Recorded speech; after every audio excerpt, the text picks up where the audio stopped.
Vamos agradecer a Deus pelo dia de hoje?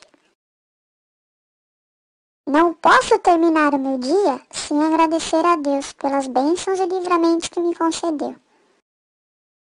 Senhor Jesus, obrigado por mais este dia e por tudo que eu consegui fazer hoje. Obrigado também pela minha saúde, alimento e a paz da minha família. Eu não sei o que me espera amanhã, mas eu estou em paz, pois sei que o Senhor tem o melhor para mim. Obrigado por mais um dia. Obrigado por mais uma noite. Obrigado por tudo, Senhor. Cuida de mim, da minha família, de todos os meus amigos e de quem está ouvindo esta mensagem agora. Amém. Boa noite.